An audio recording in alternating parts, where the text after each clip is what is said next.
Good afternoon. Welcome to Dubai in the United Arab Emirates. So for the first time in the stream, we are flying in a wide body with a 787-10 because I have upgraded to the premium deluxe version of Flight Sim. Thought it was about time. Anyway, we are flying over to, where are we going? Going to Riyadh in Saudi Arabia. To the King Khaled airport. Flight time around about an hour and 10 minutes. We're pretty much set up and all ready to go. It's a bit busy here at Dubai, with, of course, have the live traffic turned on, so that's not gamers. You can see that is apparently that's live traffic, but we're pretty much ready to push back start and get on our way. Now we'll be improvising the ATC a little bit in the flight because it's not accurate for the wide bodies, and actually since series update 11 there's been some major ATC flaws, telling you to climb to stupid altitudes when you're pretty much coming in on approach. So it does come right when you do end up on final, but we'll be ignoring it for most of the journey. Anyway, let's get into the cockpit. So I have got installed a custom cockpit, so it is brown and looks nothing like the real 787, as I have learnt. It should be more of a steel blue sort of colour, but yeah, this is more like the old 747s, but yeah, I kind of like it. So let's get underway. So I'm sort of going to go through how I start the 787 up, because it you sort of have to go outside of the ordinary operating procedures to start it up, because the APU doesn't stay on for some reason if all the fuel pumps are on. But anyway, let's get her underway. So we'll get the beacon light on. Get APU can go on to, oops, oh, we might as well start it. I've clicked it too many times. APU gen should come on as well. Now I cannot find anywhere that tells me the APU has started properly, so what we have to do is we have to hear for it, listen for it, and you can definitely hear it starting up. I have found out by watching some of the forum videos that this is getting an update next year, sometime mid next year. Thank God, because it's definitely broken. It's not quite right. Anyway, sounds like our APU has started up.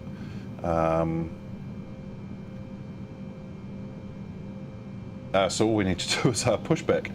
So we'll get the jetway retracted. It should be disappearing. There it goes, and we'll get pushback started. So while that's happening, get the park brake off.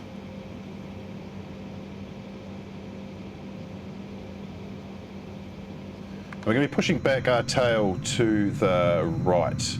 I'm heading all the way down here to runway 30 left.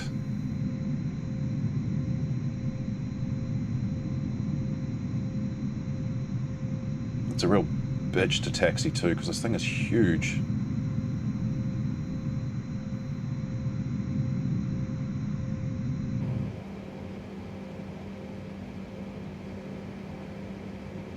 Okay, so we can get engine number 2 into start mode and ready. I'll wait for this here to come up to about 20 on the N2.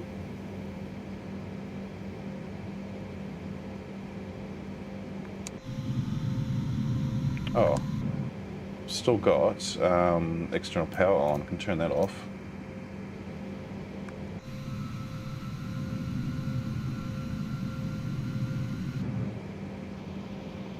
And we'll fire up engine number 2.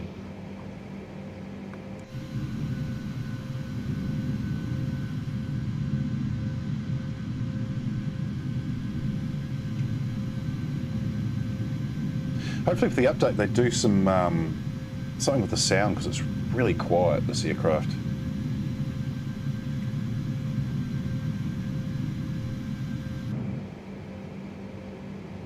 Why are we not starting?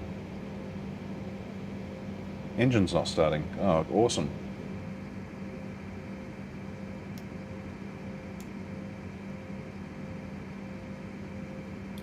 Oh, because the and there goes the APU. Fuel pump wasn't on. There we go. Now we have positive start. Far out.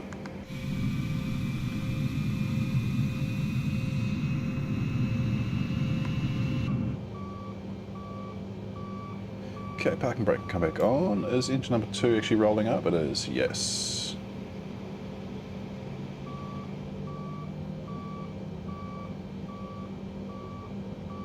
It's really quiet. God, it's too quiet. We get engine number 1 fired up.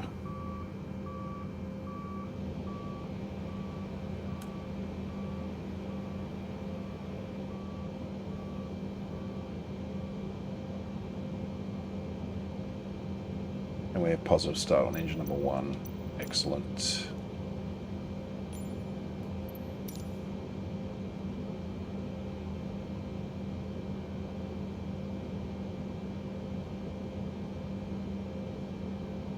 Takes ages to get this engine, the engine's up and running too. While waiting for that, we can go flaps to 5. We will arm the speed brake as well. Lights, we can have the nav lights on now too. I'm not going to have the logo light on because we're flying in broad daylight, there's no point.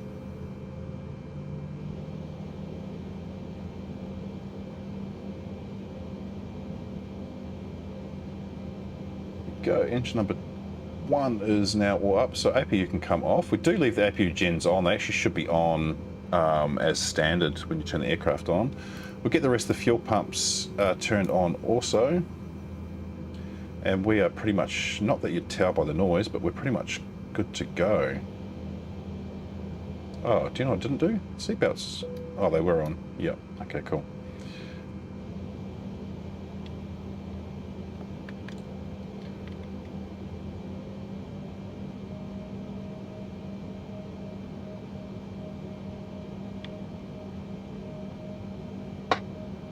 Oops, just kicked my can. So this does get away from you on taxiing just a little bit. As you can see, we're already up to 12 knots. It's a little bit quick. So I'll drop that down to about 27% on both engines.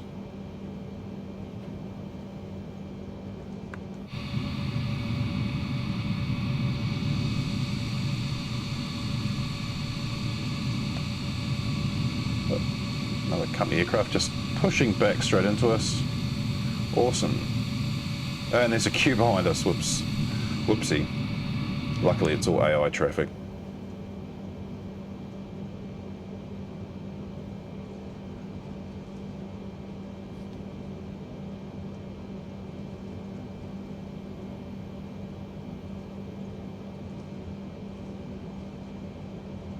And this is meant to be a handcrafted airport, but as you can see the taxi lines are all a bit messed up.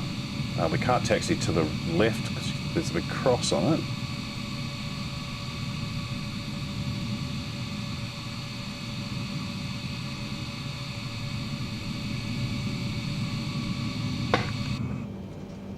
And we are taxiing just a bit too quick.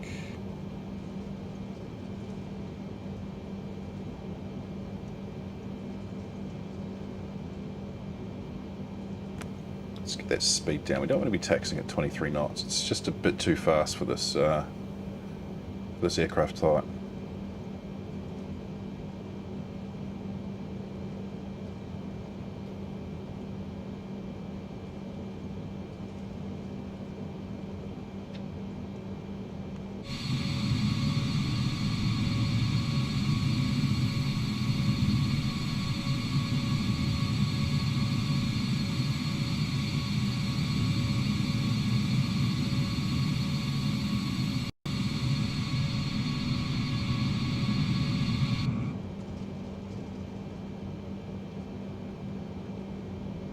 Just slow down for the turn. It does not like to turn on taxi at high speed at all. And if you slow down while you turn, you come to a complete stop, which I'm going to have to do.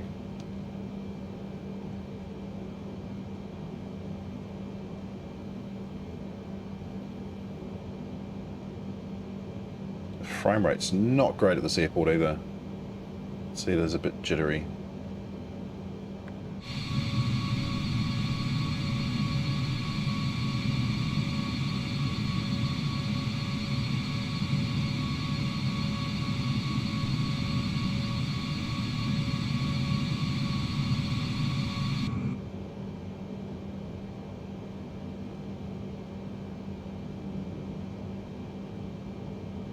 So see, on a turn, we've slowed right down to 6 knots. It's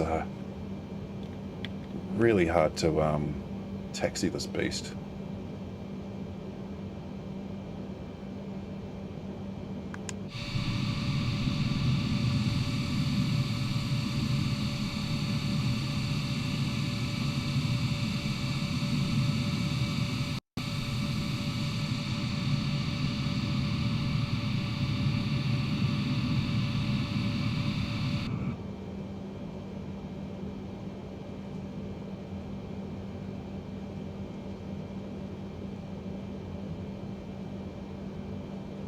I did check too, Emirates do fly this route, probably with a 777 over an A380. They don't have any 787-10s in their fleet. They did have an order for them, but they've since cancelled that. And looking through their order history, they've famously signed letters of intent and memorandums with Boeing and Airbus, and then cancel them.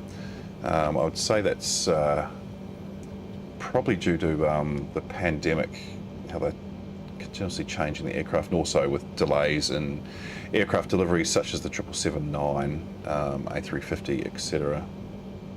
So they don't have any 787-10s in their fleet, and likely won't. So this is a fictional aircraft flying a real route. Now I'm just going to chuck on the blue arrows because I don't know where we do turn. Oh, why is it taking us over the other side? That's weird. Can we take off from 30 left? I'm sure we are.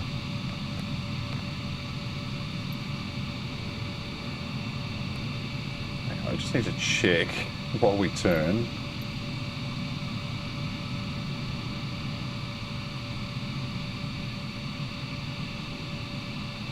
Oh, we've been we're taking from 30 right. Wow. So I've taxied completely to the wrong runway. That's embarrassing. There's something coming in? No, ages away. Okay. Let's just shoot across here and we'll backtrack a bit.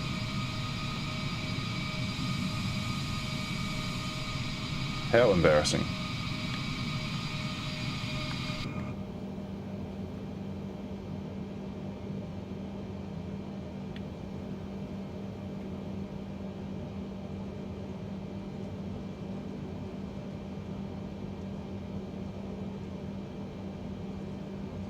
Just adding to the minutes on the stream, really.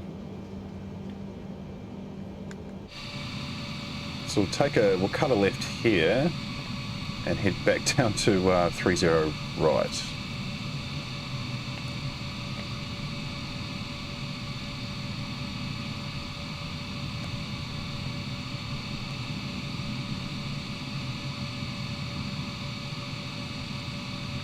Purposely going to outside view because it's just so hard to taxi from the inside view.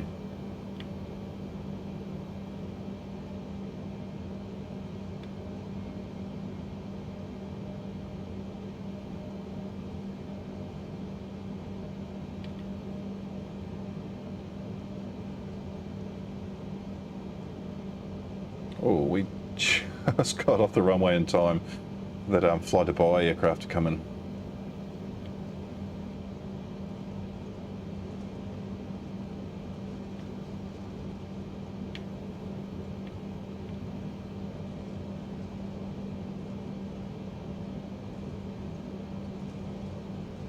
So it looks like we were at the front of the queue, or I thought I was, but now we are quite far behind.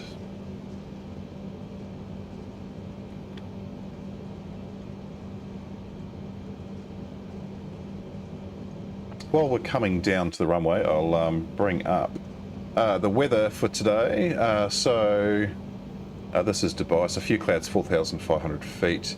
Yeah, taking off from 30 right, get the right runway. Not much wind around, 8 knots, bit of a headwind as we take off, so no dramas there at all. This aircraft does handle wind pretty well, being just absolutely massive. Coming into King Khaled International, we are coming on 15 left. I do know that we are coming on that runway. 9-knot wind, almost a headwind, a little bit of a crosswind, no clouds at all. I mean, we are in the Middle East. It's pretty much desert. But we will be flying across the Persian Gulf to come into Riyadh. And so it's pretty much a over water flight, and not a lot of weather on the way really at all.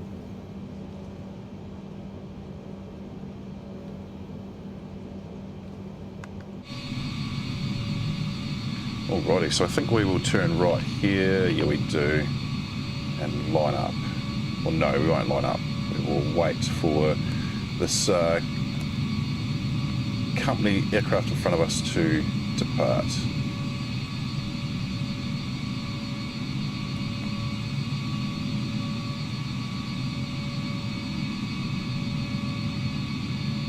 She looks like we might get our takeoff clearance pretty much straight away. I'm just going to set an outside view to line her up because it's I just can't see from the inside of the flight deck.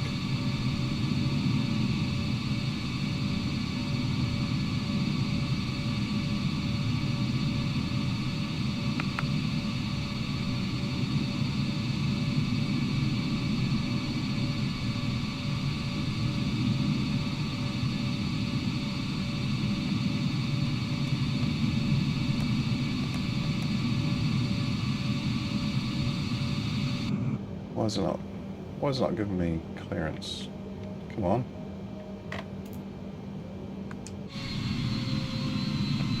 Oh, for crying out loud. You know, there's nothing coming in. I'm just going to go out to the runway.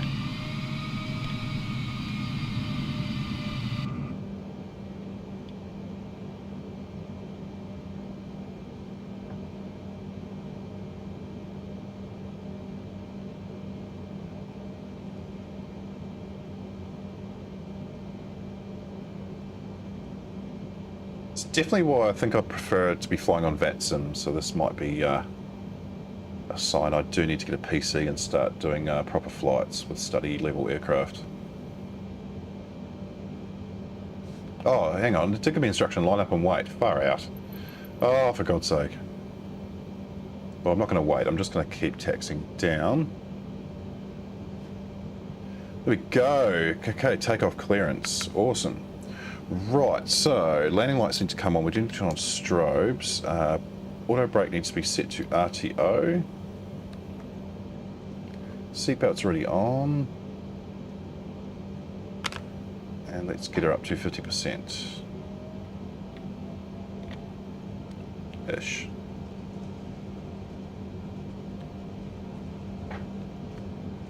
We need to turn on auto throttle as well. Always forget that bit in the Boeing. And then up to Toga.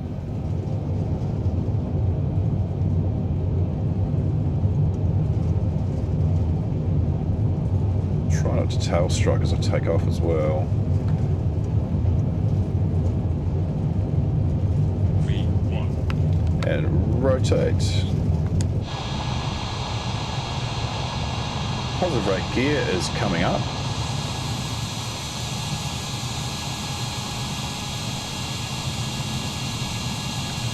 And this thing is a climber.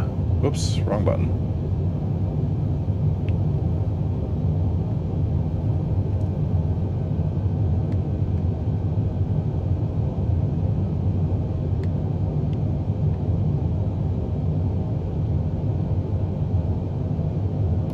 Go to flap 1.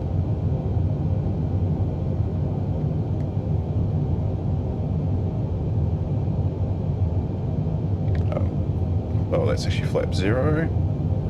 We can put autopilot on, and that was pretty nice. That's pretty smooth. Probably did lift the nose up just a little bit too much, but that's okay.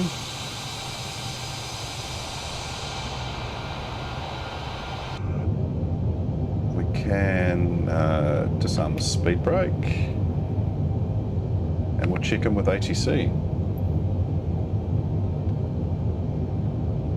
We're already getting traffic warnings.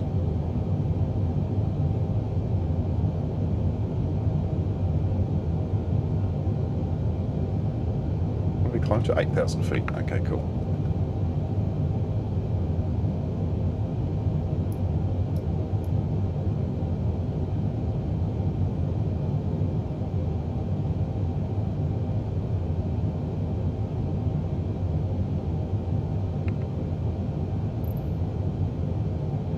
Up to 180. We didn't get a usually coming out of Dubai you get a speed limitation of 220 knots, but we didn't get that today.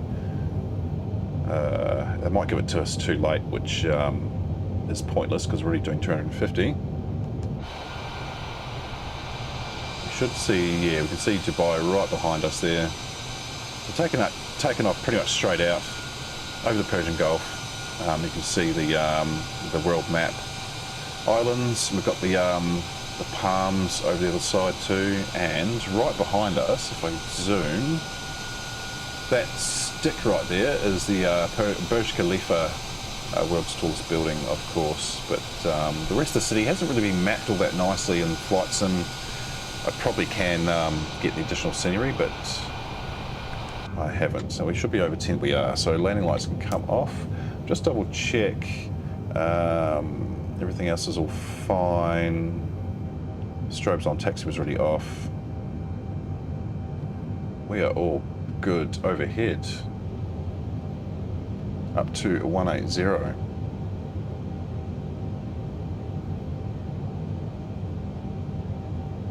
So cruise altitude is flight level 400 today. And this thing gets up in the air pretty quick.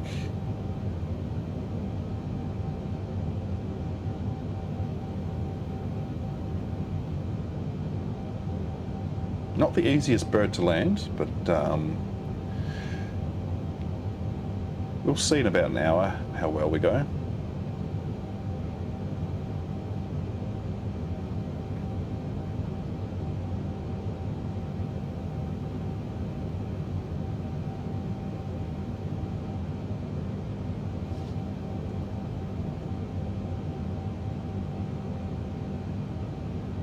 Few aircraft around. Of course, that's all AOA traffic. All right, that's 180. So we'll put QNH to standard, and we should have up to 300. Awesome.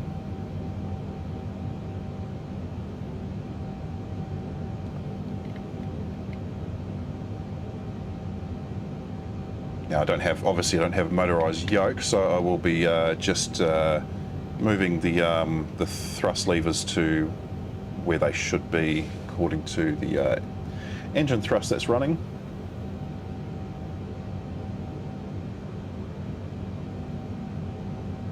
Another Fly Dubai coming in.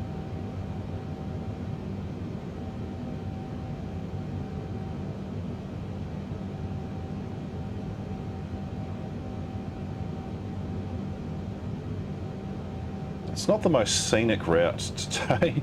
Pretty much ocean and sand, that's all we're going to see. Pretty much all the way into Riyadh.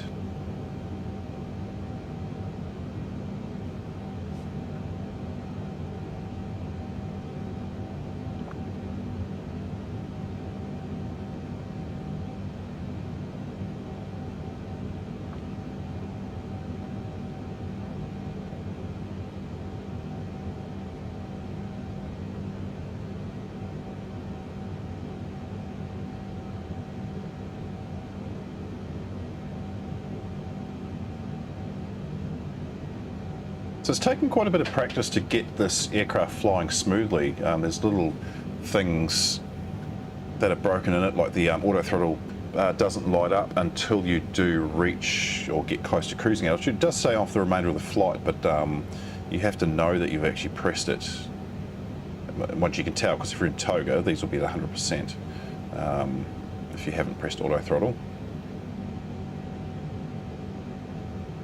Just a few little weird things. Most of the functions, in fact we can check while we're cruising up, most of the functions up ahead aren't active at all. So I can turn all the window heats, obviously those are on as standard, and they're all on as we don't really need them for flying in Dubai or the Middle East because it's quite warm. You can adjust like your control, contrast, etc. But you can't turn any of this other stuff on or off. It's just not active. Can't set it for storm. I'm not sure what that does. And it has the HUDs, which is useless because you can't really, like the zoom too much. I can't zoom them out. It's just an absolute waste of time. There we go, coming up to 300, so next should be, it'll probably just be cruise altitude instruction 400. It is. So I'll turn that off for the remainder of the flight until we're on final approach.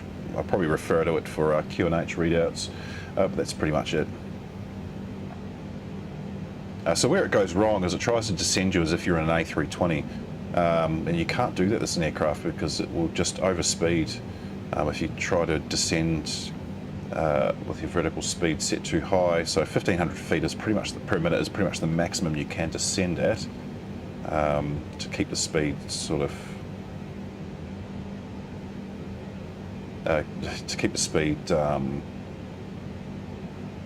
on point.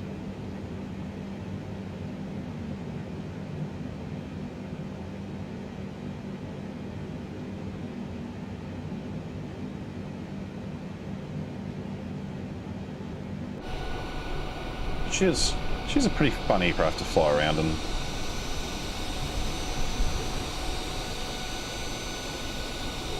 Absolutely massive compared to the A320 that I usually fly in. Oh, this is a weird thing too. The registration, it appears twice. I don't know why. If you put in a custom one, it changes this one. This one's part of a livery. So I've just put it in the same as what the livery that it comes with says.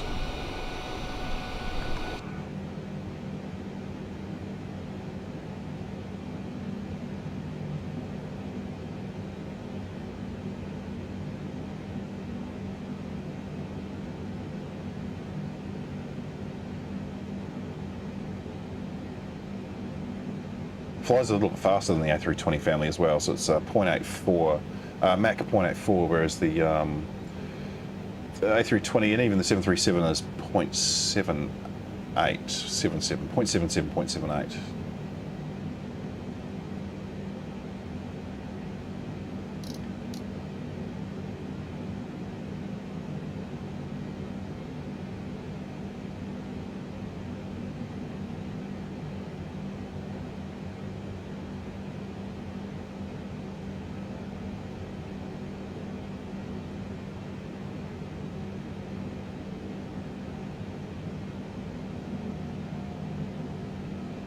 Righty, so 10 minutes since takeoff and we're already at 40,000 feet. Not sure how accurate that is.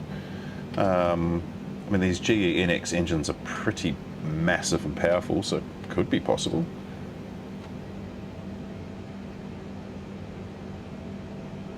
As we're leveling out, we'll go ahead and turn seatbelts off.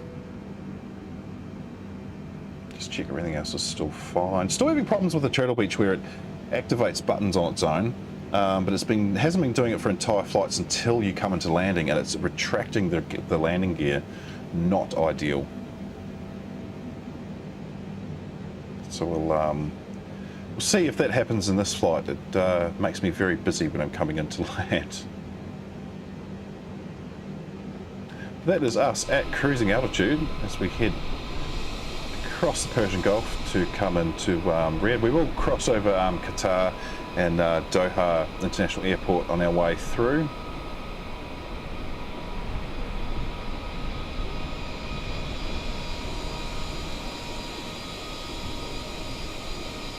I love the wing flicks on these. Oh, I love that. It's just beautiful. And when you get high winds, they flap around. It looks awesome.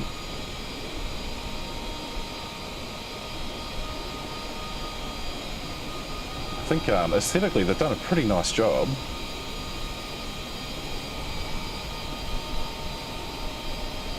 But definitely cannot wait for the updates next year to make this a little more realistic. Maybe get some of those systems active.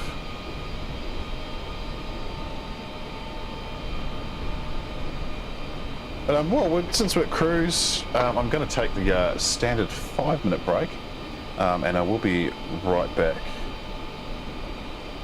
with you for the remainder of the flight.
Alright, I'm back. And we're still coming down to 320 nautical miles away, so it's a little bit of a longer flight than I usually do at over an hour flying time. Try to keep it under an hour, but I really wanted to fly the 787, and I had the Emirates livery in the Expo 2020 paint job, so I thought, why not do one out of Dubai?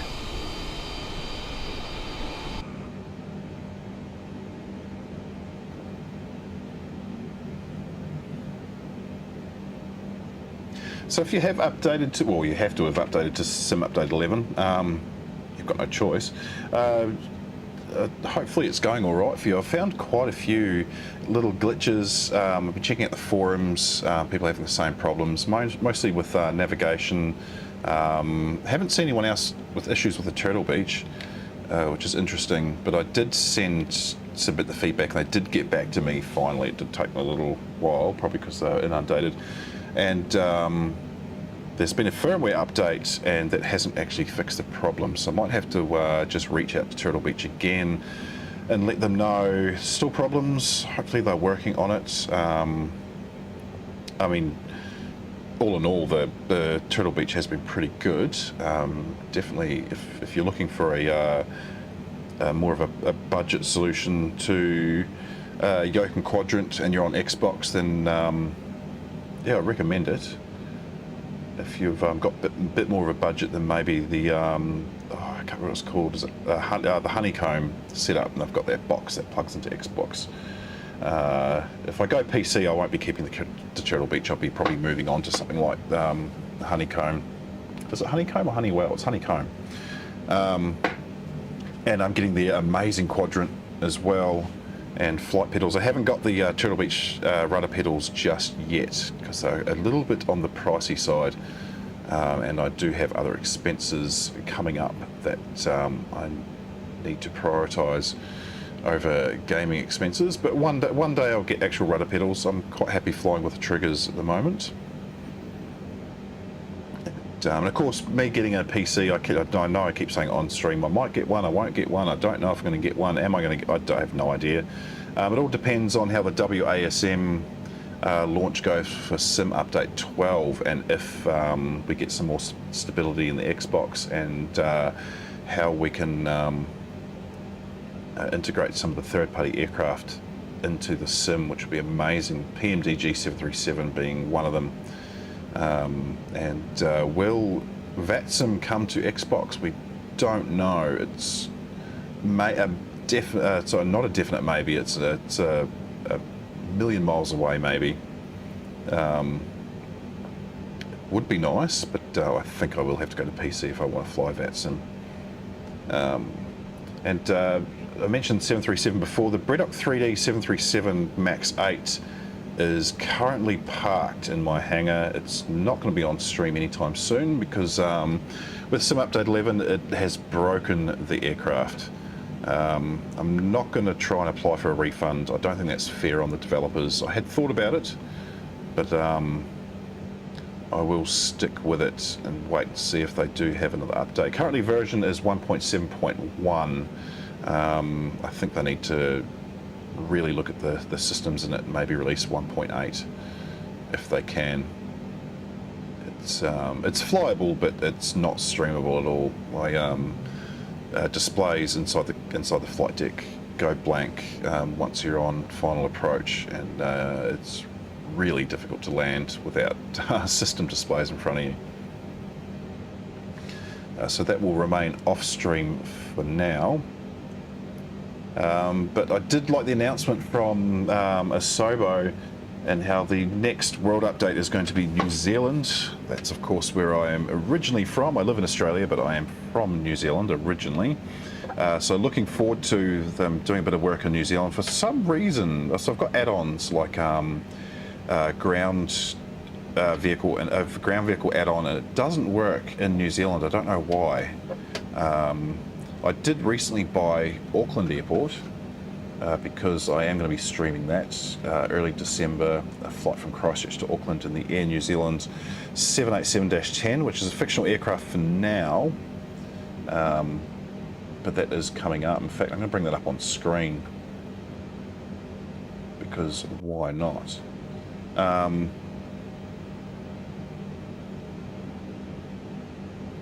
I can find it.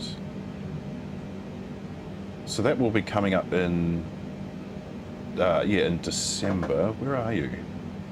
Far out. I don't know my way around my own files.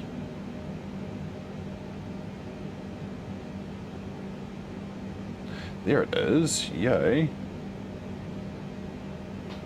So going from Christchurch to Auckland in the Air New Zealand All Blacks livery 78710.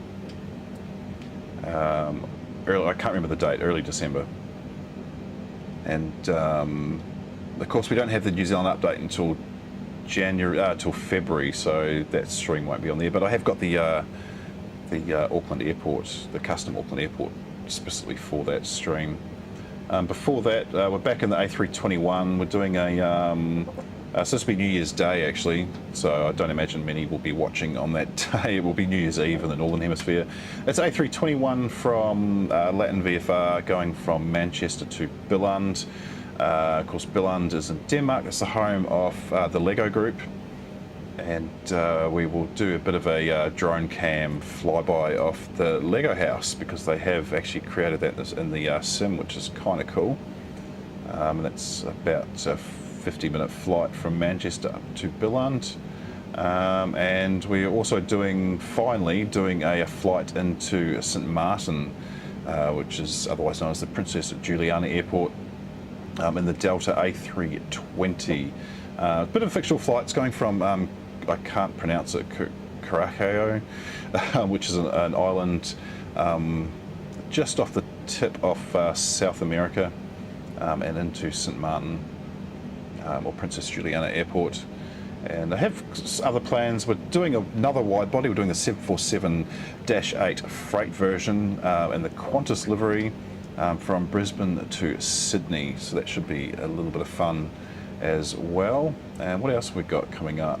We're going from Toronto City to New York, so you can't really land an A319 in Toronto City. It's only got a 1,200 metre long runway, but I thought, screw it, why not? It should be in the middle of winter, coming into the middle of winter for Toronto in December, so it should be snowy, should be really crappy weather, and that's an early morning flight. I think we depart at 5:30 a.m. And land around 6:30 into JFK. And then there are a few more in between, but this one here coming into Gibraltar in the British Airways A320 from Bilbao in Spain.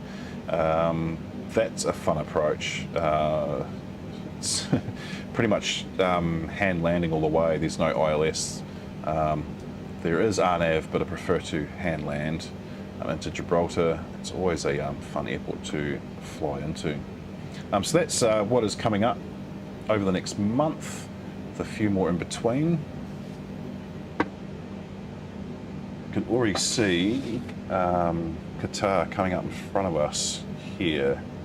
So that's Doha Airport right there. Somewhere in here is a massive sports stadium where they're playing. Where they're hosting the FIFA World Cup. I don't know where it is from here, but it's down there somewhere. Of course, not live in the game.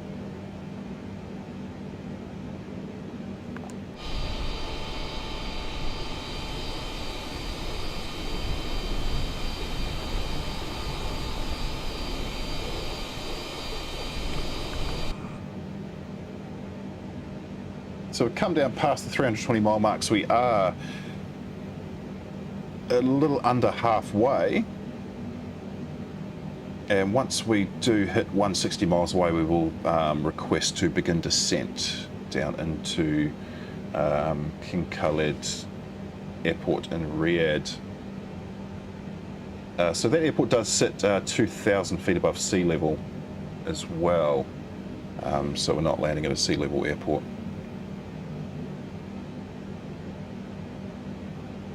But we pretty much just have to sit and wait to come down.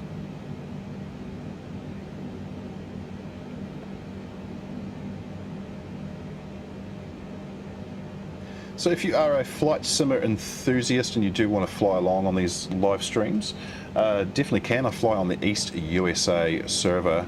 It's always live traffic, live time, live weather. So you're more than welcome to spawn in. I do put the route in the live chat before the stream starts. Usually it's usually in by the time the 15-minute countdown starts, and that 15-minute countdown does start 15 minutes before the advertised start time as well. So it's so we always kick off on time, but we'll start streaming about 15 minutes beforehand. I say we, I mean I. It's just me. So if you want to fly along, you can. Generally flying airliners, anywhere from the A319 up to now the 787-10, and then of course the we'll chuck the 747 in there as well. And once the New Zealand World Update comes out, no, it won't be then. It will be April, I think. I'll be flying the ATR when that does come out. I'm quite excited for that, and I'll be doing New Zealand flights in that too, because that is a pretty prominent aircraft in New Zealand. The Air New Zealand do fly. They fly the ATR 72-600, so hopefully we can get that in the New Zealand colours, and we'll get some flights with that. And of course the A310, everyone is flying it on stream or doing pre-records. I'm not yet. It's a little bit broken for Xbox. It's flyable, but it's not great yet. So I'm going to wait for updates for that too. And then once that is all ready, we might get the first ever study level flight on stream. We'll see how I go with that. These aircraft I'm flying now are nowhere near study level. As you can see, it's pretty much put the keys, ignition, start it up, and get her in the air. So A310 will be coming to the stream in future, but just not anytime soon.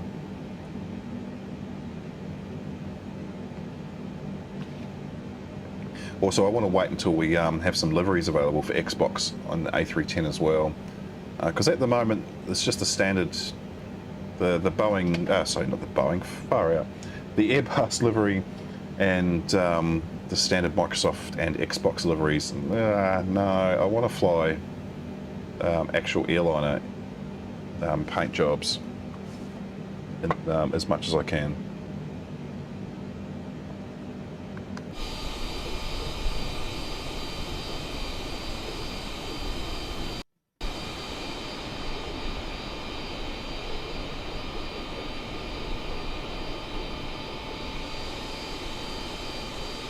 We should have a pretty good view of the centre of Qatar from here. I think that's it pretty much there. It looks like, I don't know much about the Middle Eastern countries, it looks like they've done the whole land reclamation thing that Dubai started and built onto it. Pretty much by dumping sand into the bay, reclaiming the land. And Qatar airport is massive. Is that two airports? Is that one airport next to the other? Let's have a look. It is. Oh, there's one military. It's going to give me the... Oh, that's Doha International there. What's this one? Ah, they've got... I didn't know they had two airports side by side. Interesting.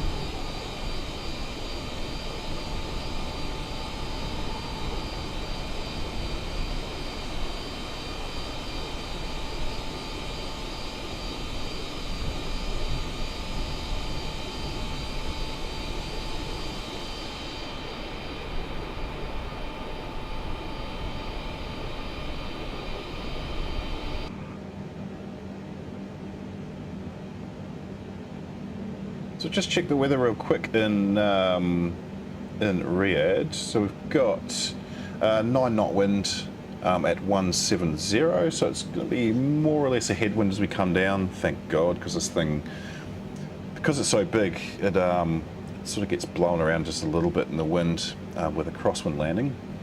27 degrees and clear, so no clouds. That's to be expected.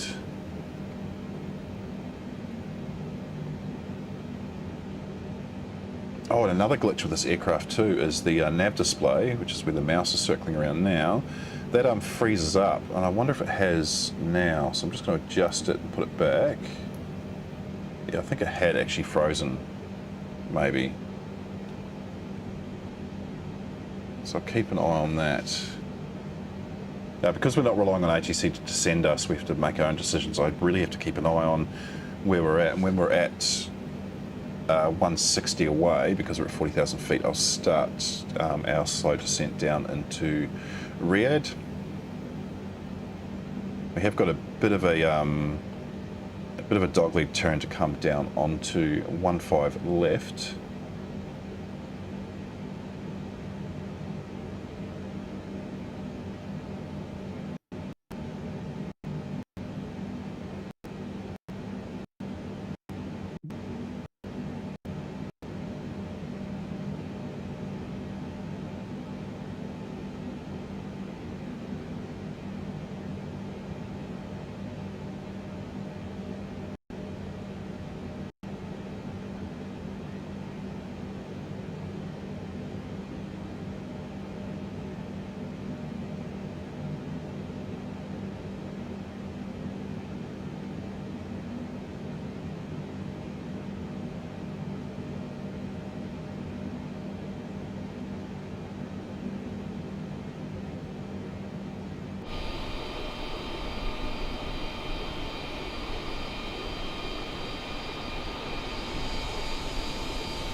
I wish this had a better sound profile. It's just so faint.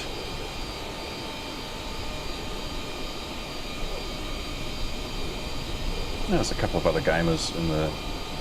Oh, someone's flying the 737 MAX. I wonder how they're going with that. I haven't fired her up all week just because of the issues since Sim Update 11.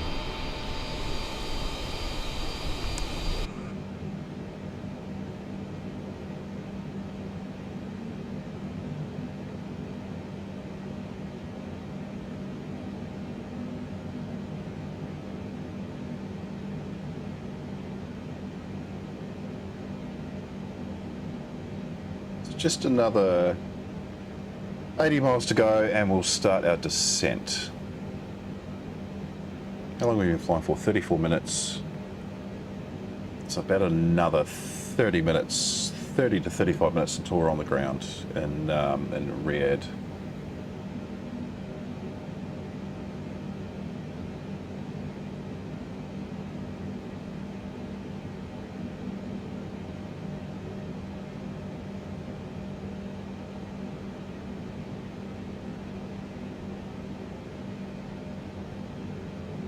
And next time I stream this aircraft, I'm gonna deactivate the cockpit add-in because I don't like the brown. I want to go back to the steel blue. This is not what a 787 cockpit actually looks like. It's not this color at all. It is more blue.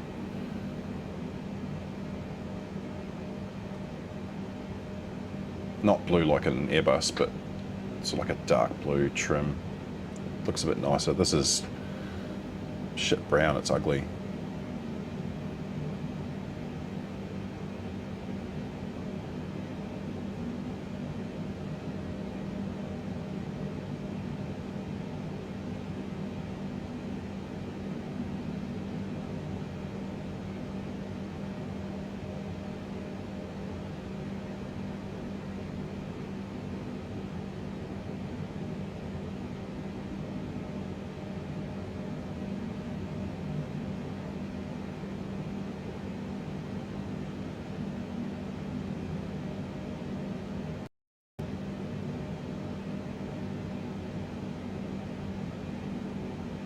Anyway, I am going to take another 5-minute break, and when I get back we should be a little bit closer to, well we will be, it's physics isn't it, a little bit closer to our descent for landing, so I'll be back in 5.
And I'm back. Don't usually take 2 5-minute breaks in one flight, but this one's just a little bit long.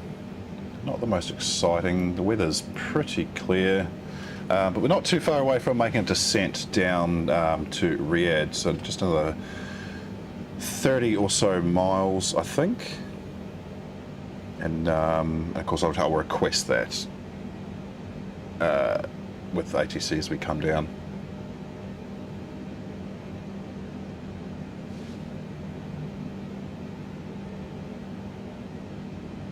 There's a bit of cloud cover up ahead, but I don't think we will meet that. If we do, there's nothing at Riyadh, so it's clear all the way in.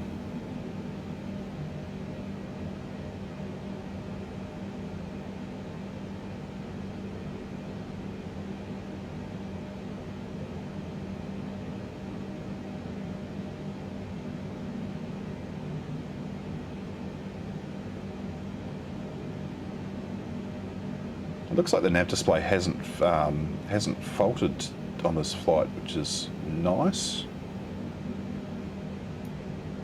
Looks like it's actually working, it's not freezing.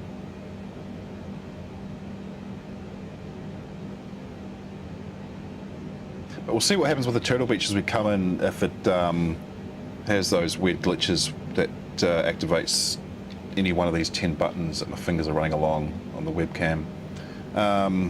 It has done that the last few flights, which is a pain in the butt. Do not want landing gear retracting as you're coming down on your final 100 feet. That's exactly what it's been doing. So we'll see what happens on landing on this flight.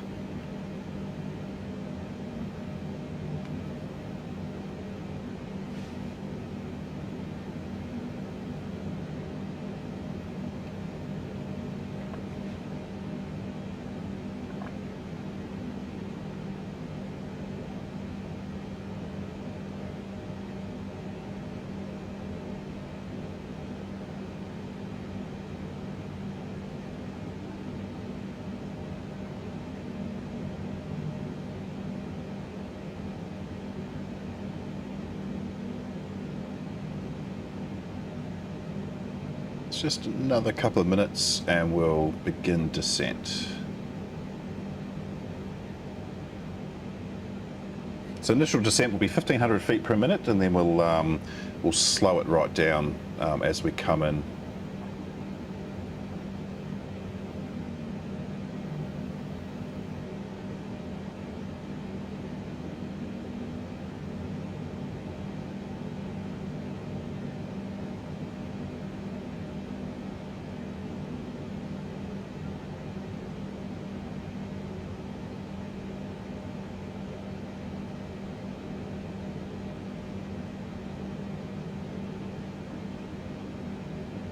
Righty, so the first thing I'll do is I will change our speed. We'll go down to 250 and we'll keep it at that all the way down, or not all the way down, but for the majority of the descent.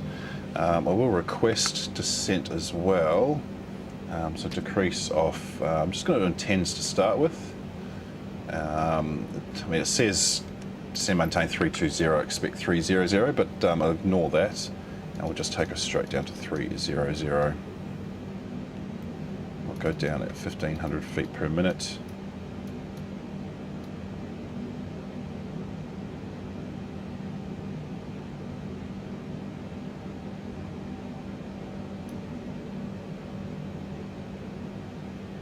So much slower descent than the narrow bodies. I tend to kick those off at about 2000 feet per minute initially, and then down to 30,000 feet. I'll reduce that gradually until we're down to 1200 feet before final. At this one, 1500 feet is the absolute max. You can actually already see it's struggling to slow down. If I go into that view there, so we want to get down to 250. It'll sort of hover. It will get down there, but it just takes ages for it to do that.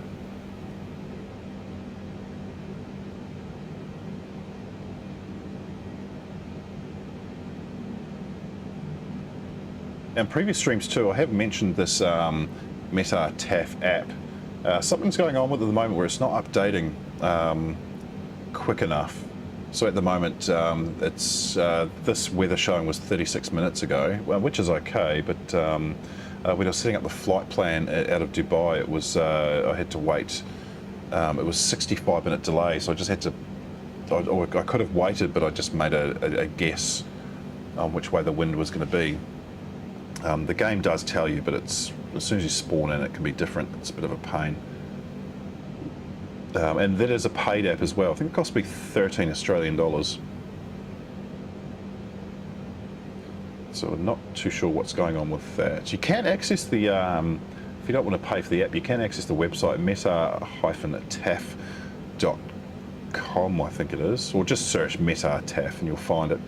You can use it for free. It does have ads if you don't pay for it, but they're not too much of a hindrance to use the app. And it's quite handy for flight sim. It is designed for flight sim. It's live weather, so it only works if you're flying live weather in the game. But it's pretty accurate. So like the QNH is never far off. Not often far off, I should say. Sometimes the game gets the weather wrong.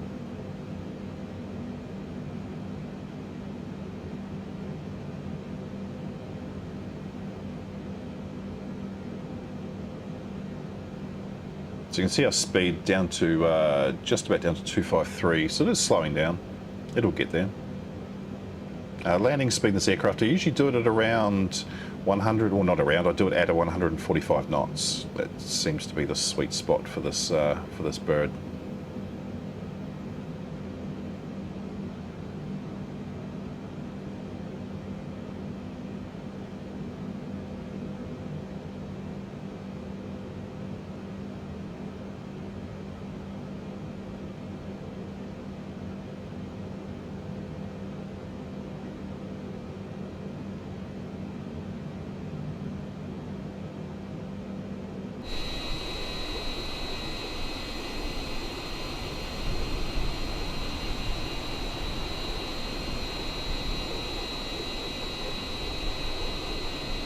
There's a little bit of traffic around. That is, like I said earlier, that is live traffic. That's not gamer traffic.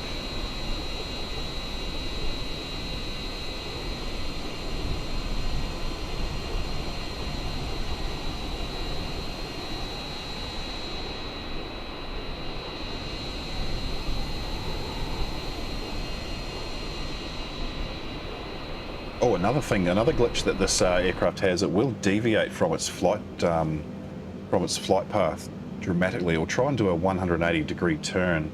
So I'll be watching out for that as well. We don't want that to happen because it just messes up the whole flight, or the whole approach, I should say.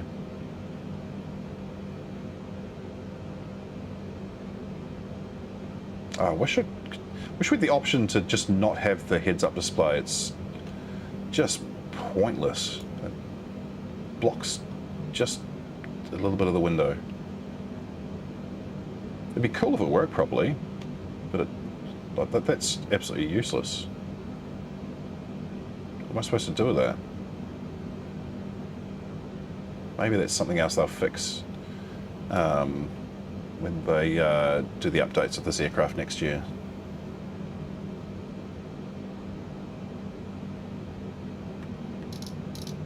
It'd be awesome if they made it a bit more study level when a working FMB as well. This does nothing. It's just static. I feel like they could have put the like the Dreamliner logo or something on the screen just to, I don't know why they'd do that, but just so they have something on it.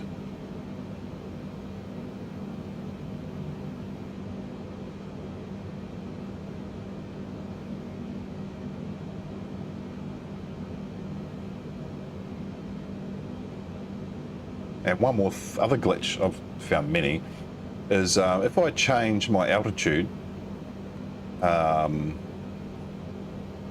hit the vertical speed button, it will only take us down to the, or up, it will only take us to the altitude that you previously had in, unless you press hold and then vertical speed again, which is weird. The 737 MAX does the same. I don't know if that's a Boeing thing. I assume it wouldn't be. But that's something else. It's a bit of a pain. So I wait until this goes back into hold mode before I change the altitude.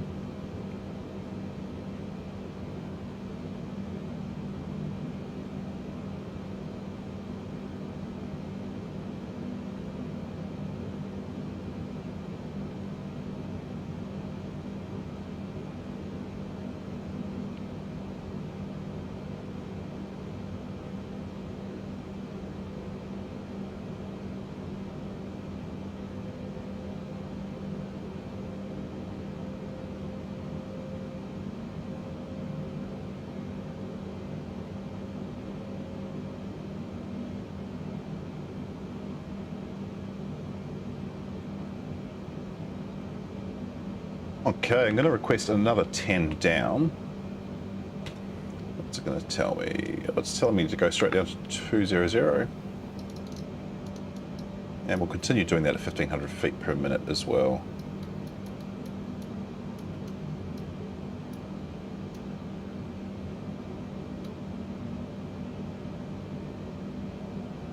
As you can see, we're about 120 odd miles away from the turn onto final.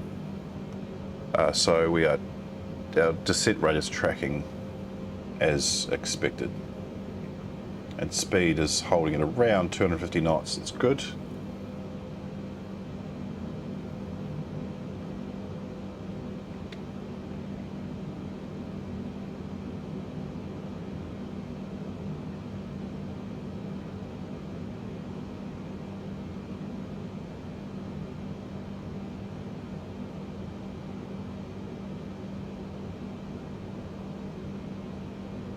Just going to adjust our heading to match what we're doing now, just in case the nav does decide to start turning us to the right, because I suspect it will.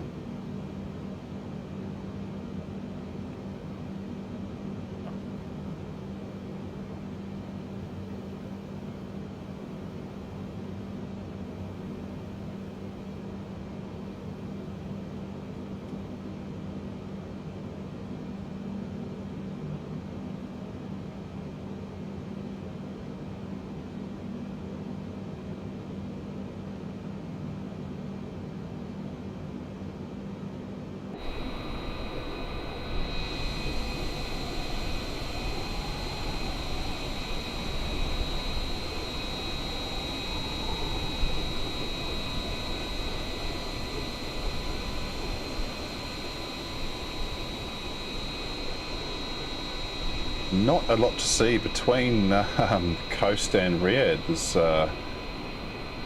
quite barren land compared to flying over, say, Europe or the US. But it is the Middle East. It's mostly desert.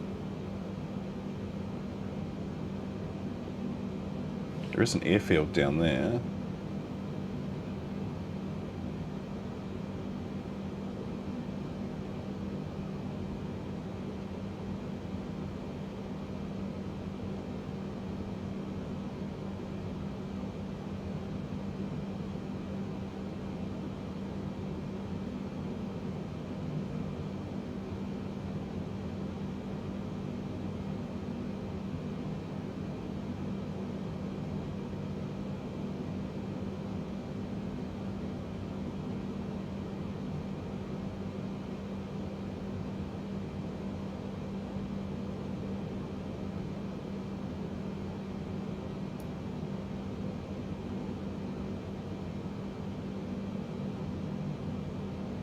So it wants us to be at flight level 200 at the Talbu waypoint.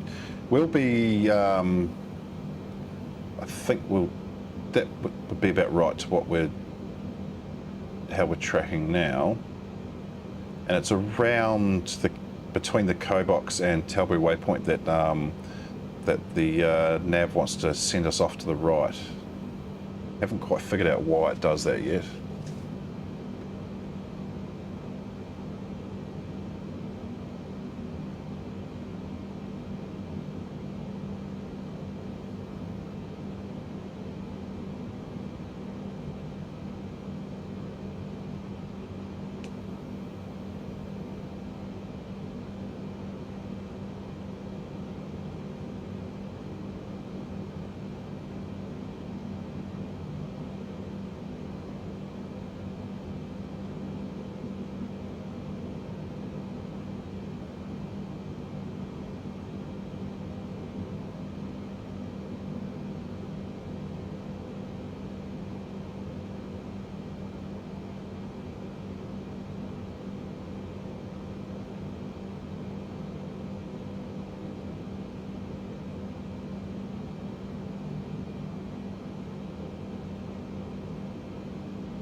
See if ATC's saying anything. It's probably telling us to climb, maybe. It will do random things like that. Yes, now it's telling us to descend and maintain 220. I'm going to ignore that and just keep going down to 200.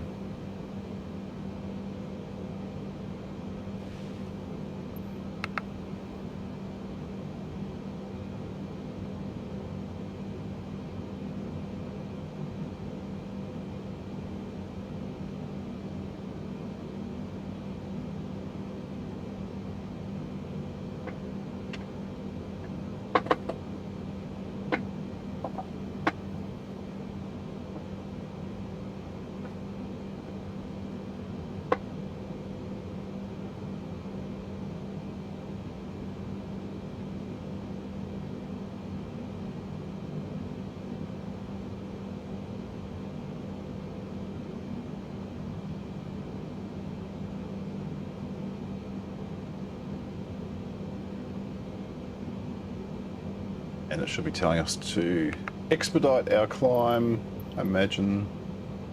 Yeah. Ignoring that.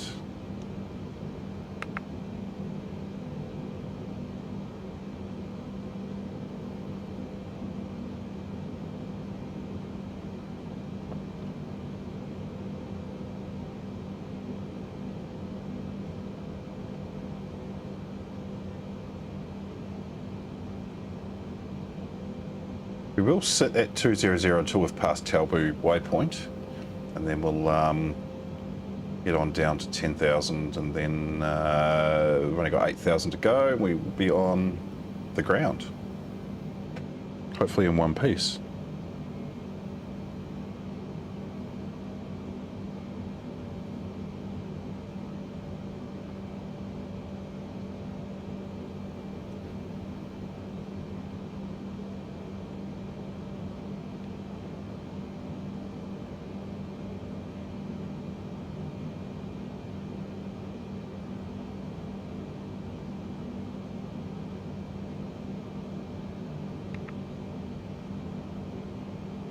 Yeah, I'm not climbing to 220.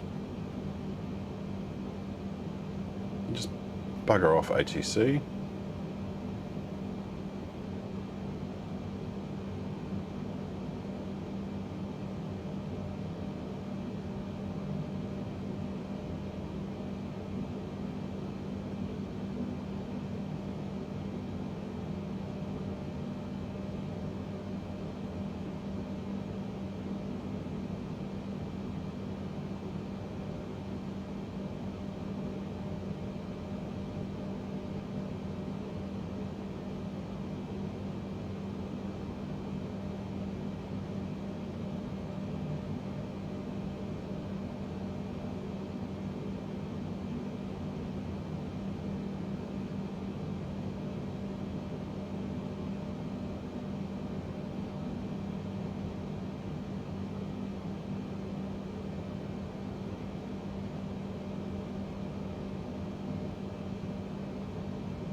This will be telling us to expedite, yep.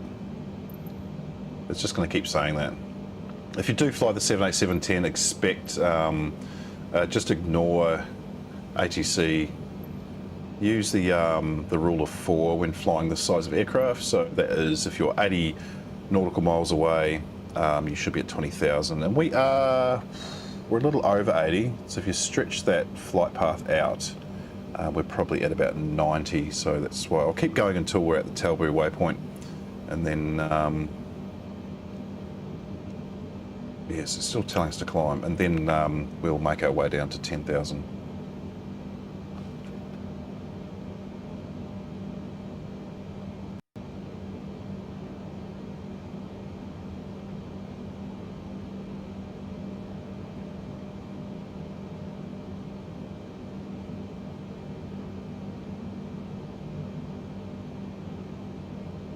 I think there were updates coming to ATC next year as well, which will be interesting. I turn on the AI radio comms, so I don't have my IFR flight plans cancelled. And sort of use it as a guide only.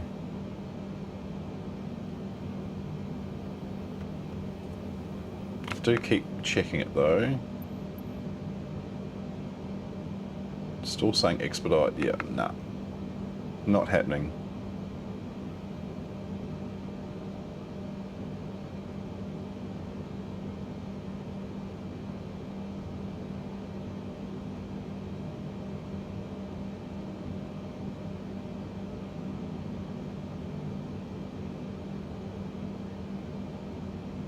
What's going on here? It keeps flashing our V speeds.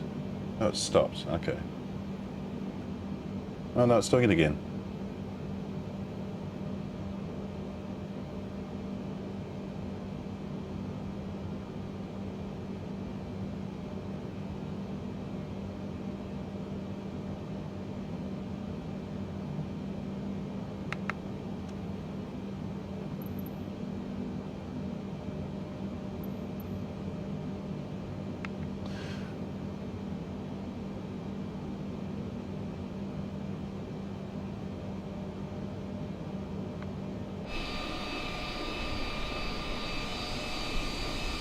Not sure if that's an airport below us. I saw that the other day when I was doing this flight. It might be. Oh. No. Back in. It's going to turn us... Oh no, it's fine. Oh. I thought it was doing that weird turny thing that it wants to do. Actually, I can see why it's doing it on the map. Ah, that's interesting. So you can see there, it's going to want us to... That'll be why it's... Okay. Weird. That's definitely a glitch. That was not programmed in. Or was it? Have I got sysot in there twice? Let's have a look. It doesn't even show. Oh no, there it is there. But no, it's not in there twice. Interesting. Just in case, I'm going to adjust the heading back. And we are going to begin our descent down to 10,000 as well. Do that now. We'll go down to 1,500 feet per minute still. And seatbelt signs are going to come on. Oh, our lights have all turned off. Interesting. And parking brakes come on. So the Turtlebeach is doing that random thing. Did our speed brake arm? No, it didn't. The error is still with us. Awesome.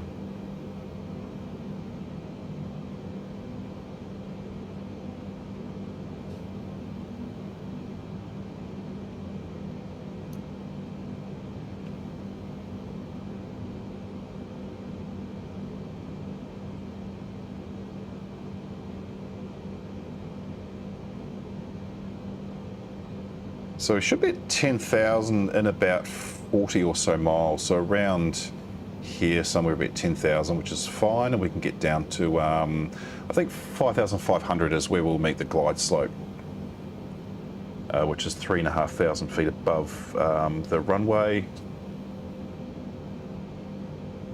But we will put the QNH, and QNH is 3000.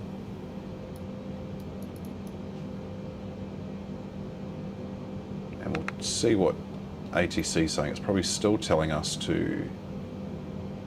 Oh, it's telling us to descend to 7,500. We will get there.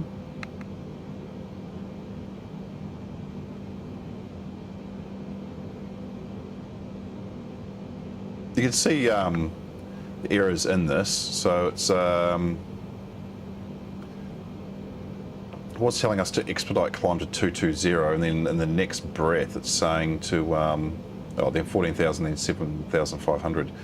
So it was trying to get us to climb to 22,000 feet and then drop down to 7,500. It's not really possible.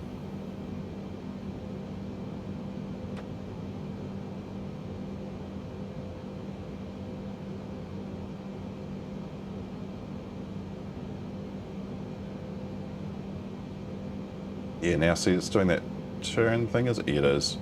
Okay, so we're going to put on... Oh, shit. Wrong button.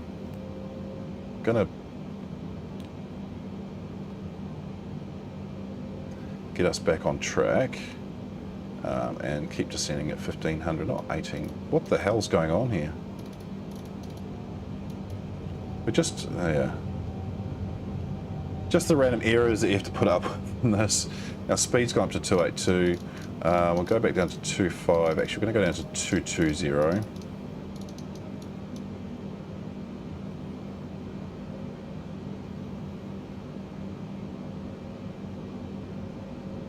So if you're watching this either live on the replay, you just saw firsthand me go into a little bit of a panic mode, but also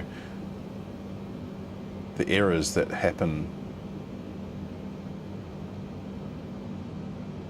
in the sim as well. It's a bit weird. I would just reduce our descent to 1200 feet per minute, just to get that speed down, because we did skyrocket to 280 knots.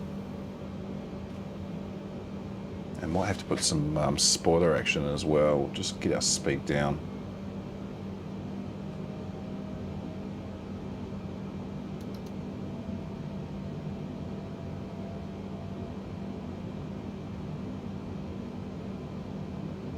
Not really slowing down that much. Got spoilers at full, which we should not be able to do. We should only be able to do them at 50%. It shouldn't let us do spoilers at full.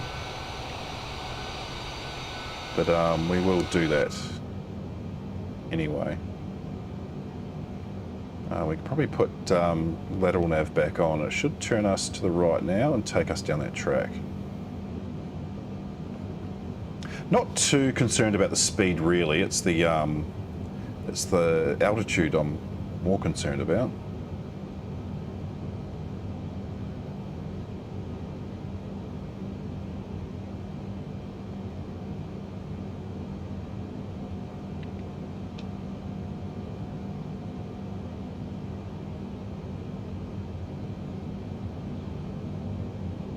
Still not slowing down. Oh, probably because that'll be why.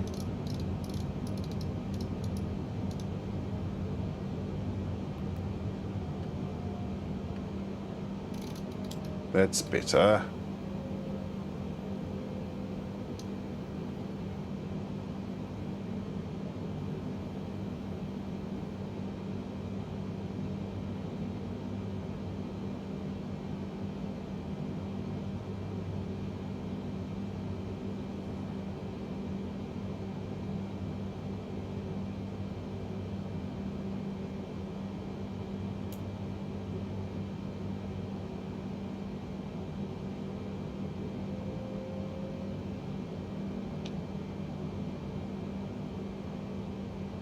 Alrighty, so our speed should settle.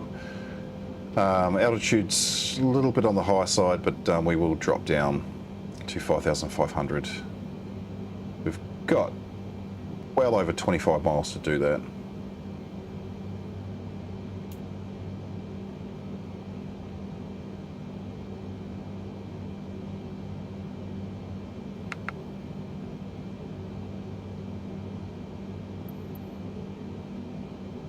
QNH 3 is 001.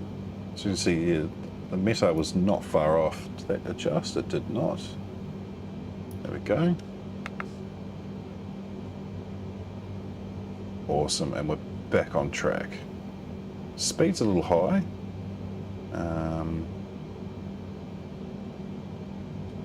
Just put in some speed brake again.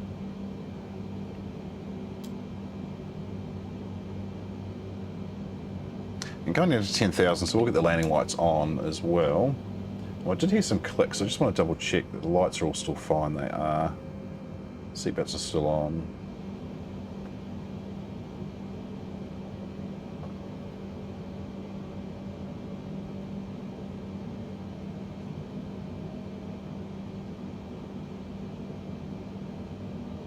Not really descending at the rate we want to descend at though.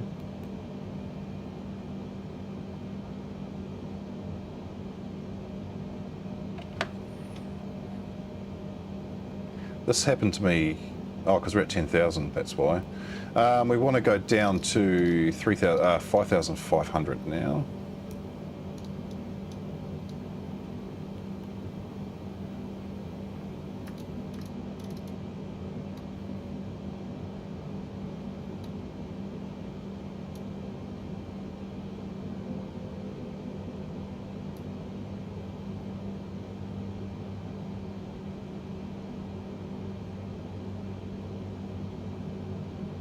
And we will put one notch of flaps out as well as we come down to 220.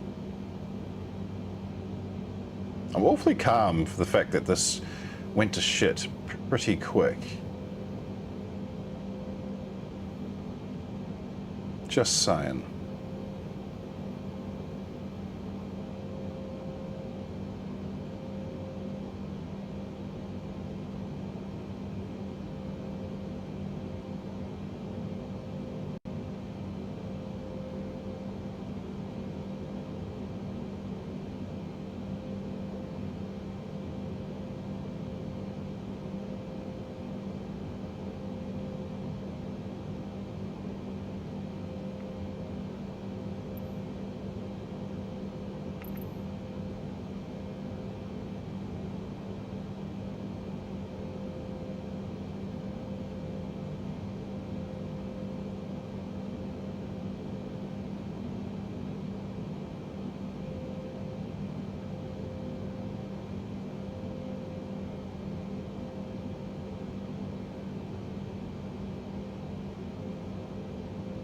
Just reduce our descent rate to 1,000 feet because we are coming down a bit. Whoops, wrong way.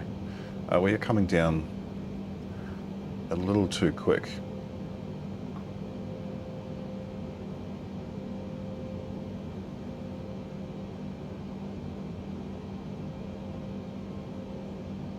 Might even do it at 800 feet per minute. It is giving us instruction to go to 6,000 and the nav display is saying the same thing, but that's just a little bit too high. We won't line up, because of the size of the aircraft and the turning in the game, we won't line up correctly on that turn. So I found if I go 500 feet below that, it tends to work out a bit better. And we are going to go speed down to 180.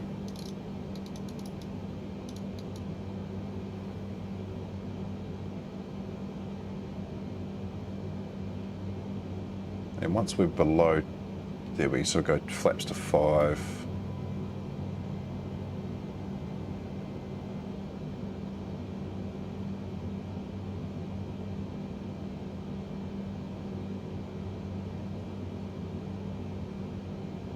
And we probably can arm that speed brake now that we're not using it as well.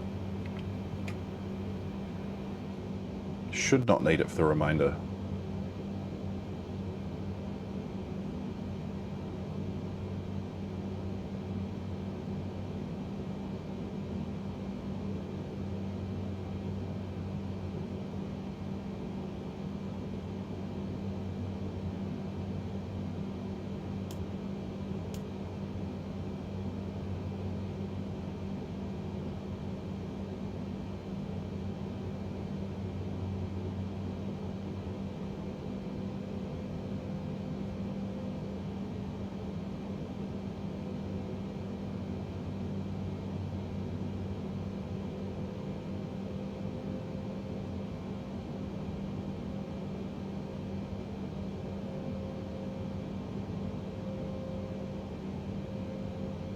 Just checking the weather, is no change at all. 6 minutes ago it was 9 knots at 180 at 9. So more or less a headwind, slight crosswind, which will be off the right hand side of the nose of the aircraft. So hopefully the landing is okay. 9 knots is a bit higher than I expected.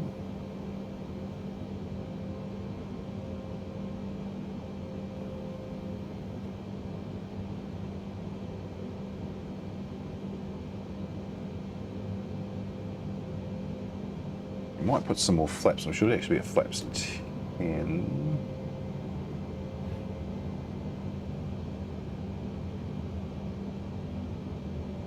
And we should go flat 15.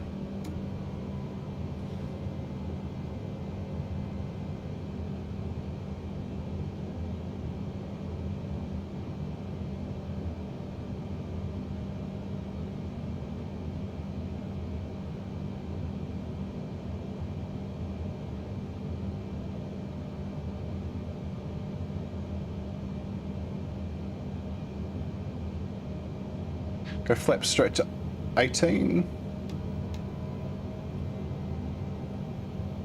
And before I turn, we're going to reduce speed to 160.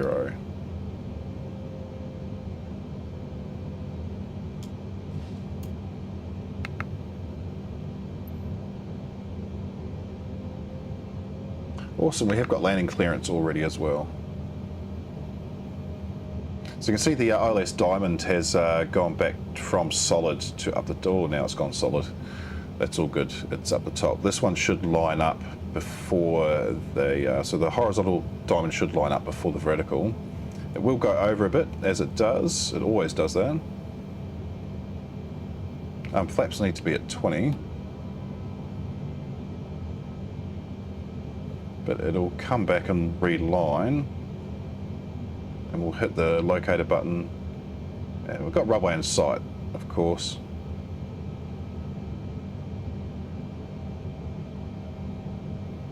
There we go, we can hit locate there, and we'll go into landing view.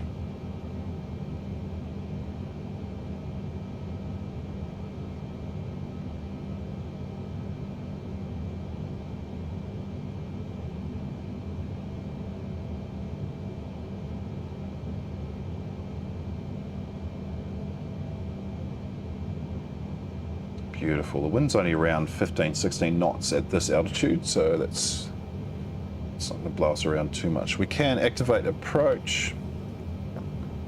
Go around altitude will be 9, no it won't be, it'll be 7,000 feet today, or at this airport. So we'll set go around altitude, and we'll get our speed down to 145 for final, not 143.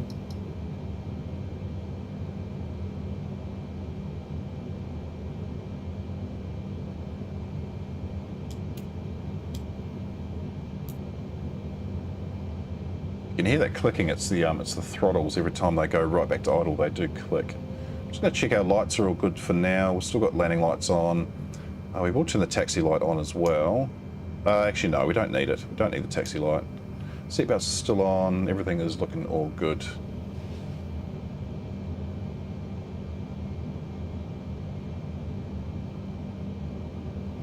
Our flaps can go to 2.5. We're going to go to 2.5? They are not.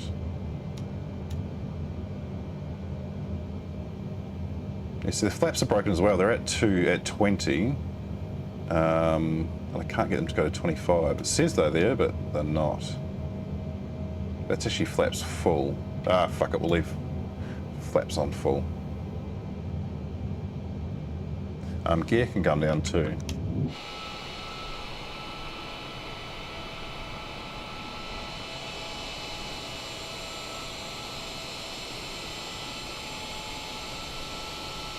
Beautiful tilted landing gear. It's meant to make the landings a bit more buttery, but I haven't quite mastered that just yet. Auto brake set to position 2. Just double check speed brake is definitely armed. Oh, it's not. Oh, it was. Whoops, yes. Parking brake is still set to off.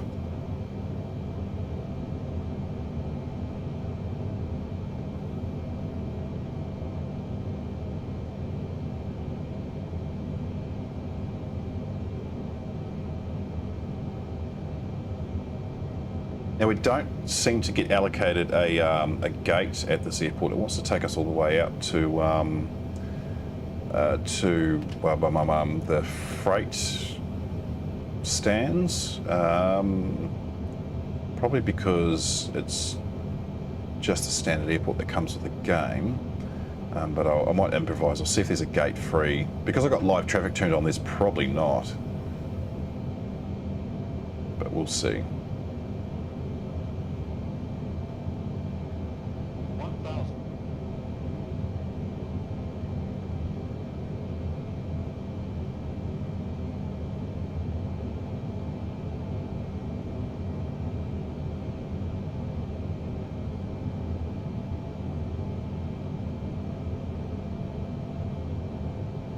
So I'm letting ILS take us in just a little bit more than the 1,000 feet.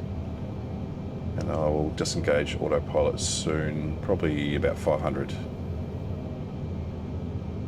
Seems to be stuck at 6.3. Oh no, there we go, we're going down now.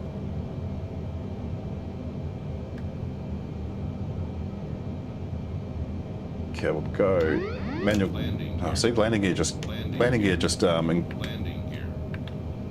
and the parking brake just came on. My lights probably all messed up as well. 400. Did it?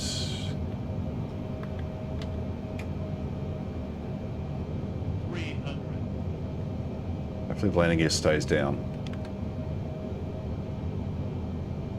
200.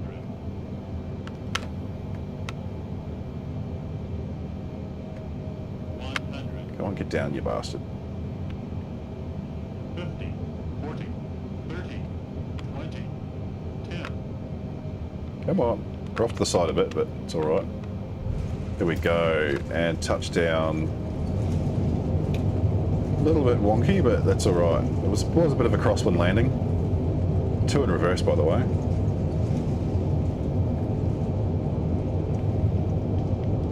.60, so disengage reverses. And we probably should have taken that turn, which we can. It was pretty good. I'm pretty happy with that. Pretty happy with that landing. We will get our thrust down below 30 or so. Landing lights can come off, as can strobe lights. Let's see what ATC has to say. Tune ground. Yeah, see, request taxi to parking. It's not going to let us go to...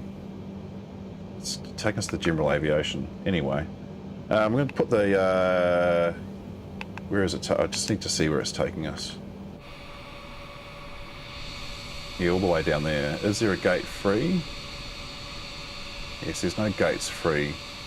Alright, we will abide by the instructions and head down to the general aviation area. For some reason, Riyadh doesn't want to accept any Emirates aircraft to their terminal today for some reason.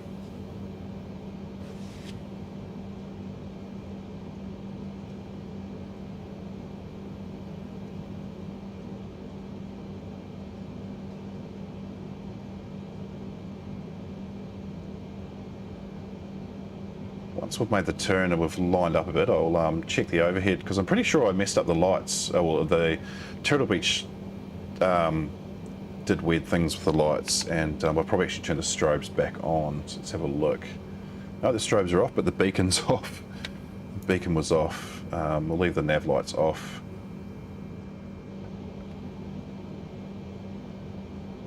But while we're up there, we can start the APU. Just want to make sure that we're lined up. So actually what we have to do is we have to turn off the forward and the centre fuel pumps and turn the APU on. Otherwise it doesn't start. It's just one of those weird glitches. And we'll tidy up some of the systems here. Get that down to 5,000. QNH go down to 2992.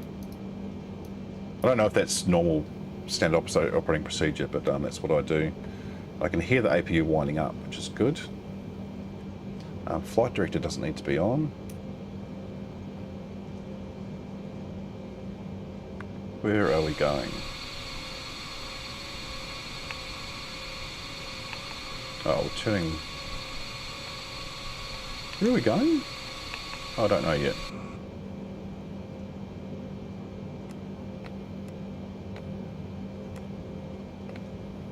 We are turning right here. Oops, started to turn a little bit too early.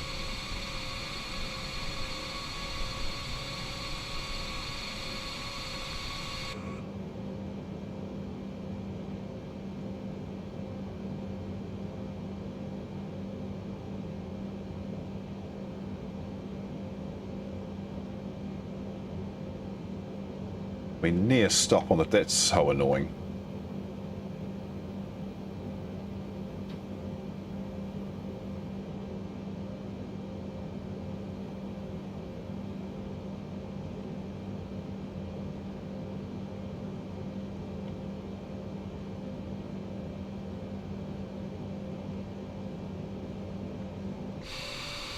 See, if there was a gate free, I would go straight to it, but there's just not.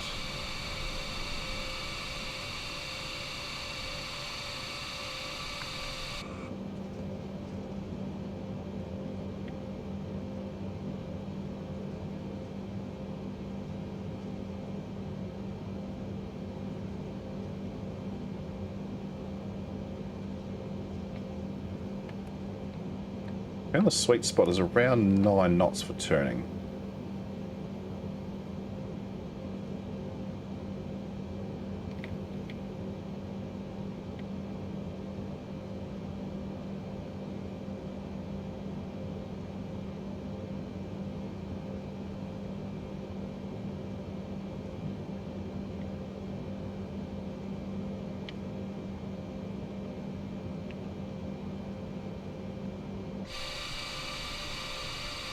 Where are you taking us?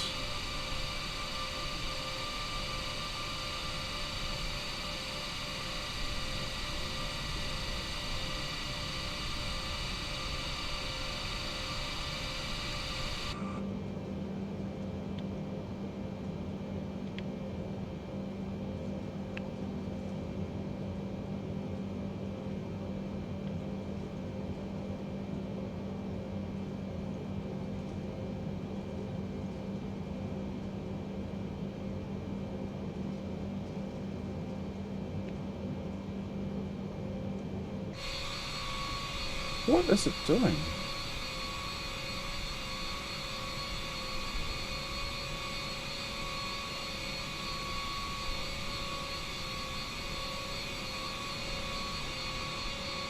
Looks like we're just having a random trip around the airport grounds.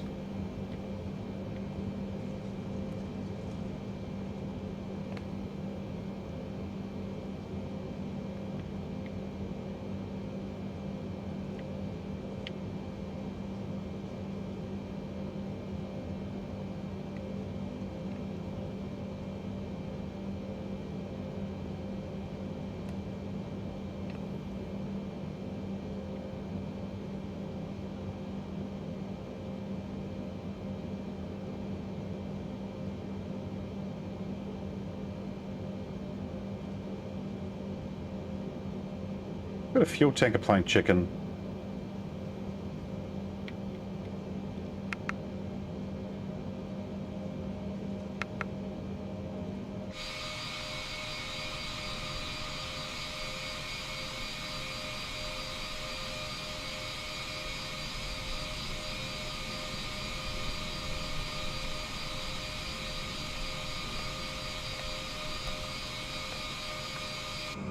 Whoa, we're going a bit too quick.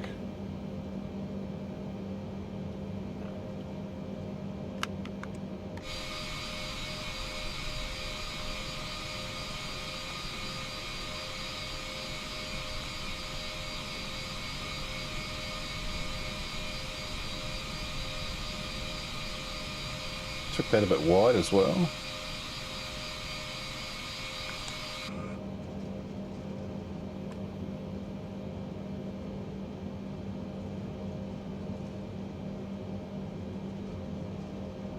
Oh, probably because we're at 37%, not 27%.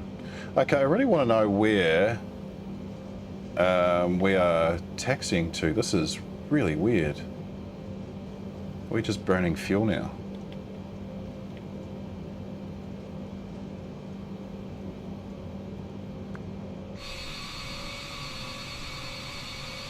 Oh, I can... Oh, that was my error. I turned and I wasn't meant to. I can see where we're meant to be going. For crying out loud.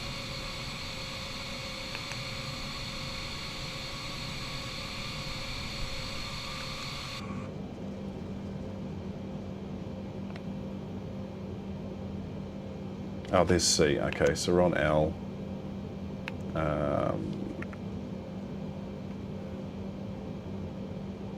C and then D. Okay. Shouldn't need the blue line anymore. I'm blaming the salmon, it's all me.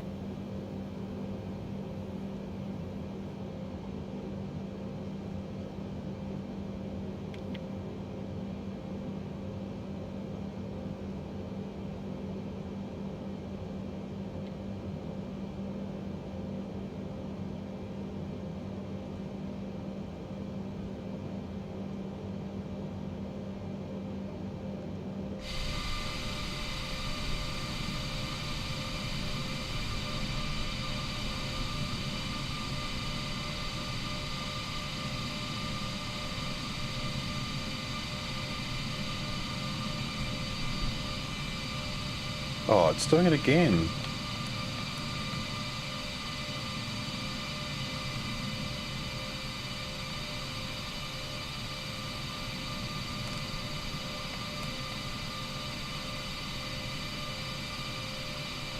I can see where we need to park. I thought it was further up.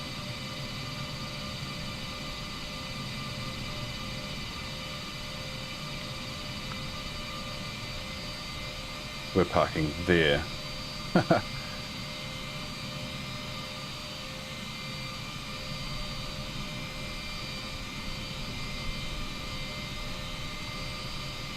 Do something a little unorthodox. I'm going to actually reverse this.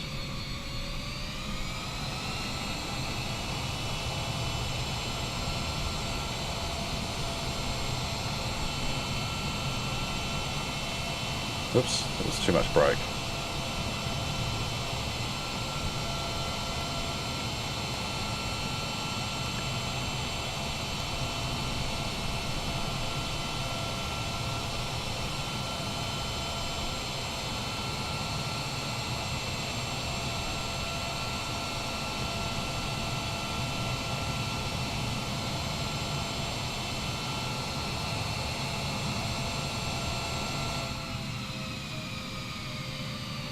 Right, so let's try that all over again. Far out. This is the worst ending to a flight that I've ever had. And it's all my own fault.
Now we're playing chicken with Fly Dubai.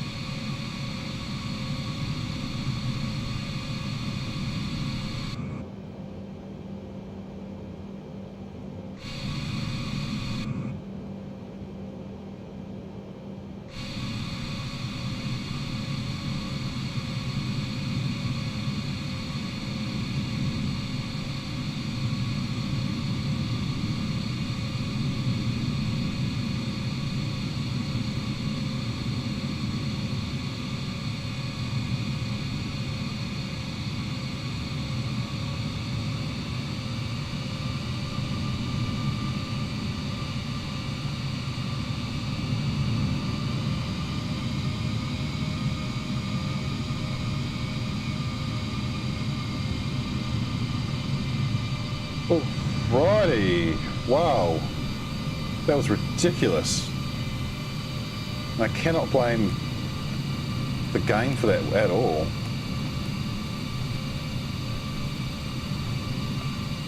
Just go forward just a little bit more. They're going to make it pass.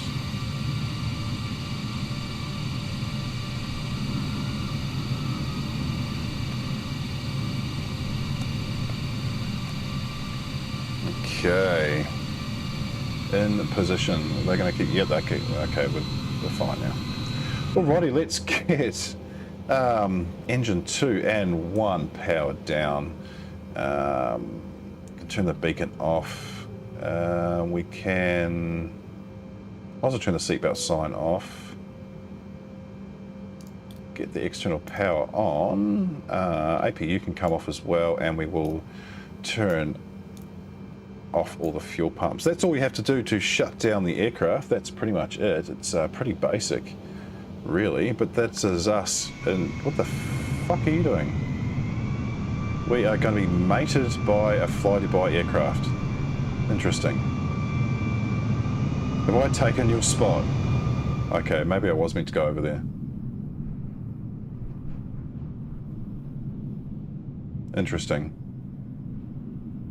Anyway, that is us in, where are we? In Riyadh, Saudi Arabia. So thank you very much for watching if you did come this far after me taxiing around the airport a million times. But we are here. There is a fly-by aircraft inside us right now, which is interesting. Next flight coming up, we are back in Australia on my home turf, and we're flying from Brisbane to Hamilton Island, a much, much shorter flight, less taxiing and easier aircraft to handle. And that is coming up this on the 26th at 2100 UTC, or if you're in the Southern Hemisphere, on the 27th at 7 AM Australian Eastern Standard Time. So that is coming up in just a few days. So thank you very much for watching. Like I said, if you did come this far, it is much appreciated. And I'll see you again in the next one.